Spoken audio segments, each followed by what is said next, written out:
campagne, en me référant donc à la campagne de 2015, je vois endroit après endroit comment est-ce que le parti est monté en puissance. En tout cas, si je dois le mesurer à travers l'affluence des participants. Je dois dire que cette campagne, à travers cette campagne, j'ai vu un peuple qui est riche, désabusé et qui ne croit plus en l'avenir. Sans doute à raison de la situation que vit le pays, situation qui est le fait et de la responsabilité donc, de l'équipe MPP et de ses alliés donc, qui gouvernent actuellement le Burkina Faso. Du même coup, on sent qu'il y a une volonté réelle de changement, mais un espoir immense placé en alternance. Et ce sera d'ailleurs une pression très forte pour nous qui allons arriver bientôt donc, aux affaires.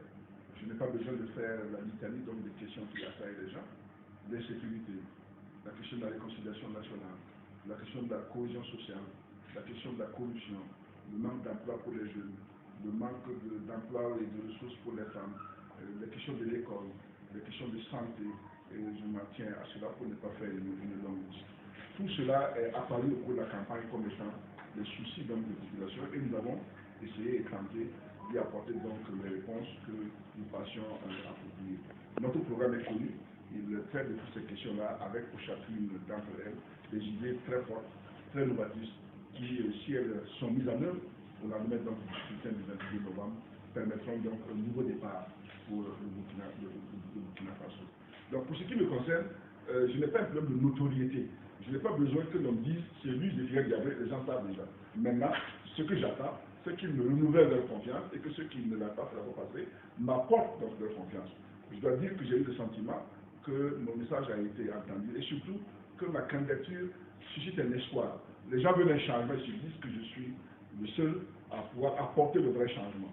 Par exemple, sur la question de la réconciliation nationale, beaucoup m'ont dit qu'ils attendaient que je fasse quelque chose de fort parce que pour eux, je suis la seule personne, en tant que candidat de l'UPC, à réconcilier un peu les Burkinabés. Parce que notre parti n'a pas de problème avec qui que ce soit.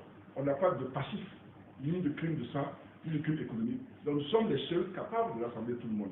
Et je vous ramène à la formule que j'ai employée, qui a fait d'ailleurs applaudir beaucoup, c'est-à-dire, moi je peux gouverner avec les uns à ma gauche et les autres à ma droite, je n'ai absolument aucun problème pour ça.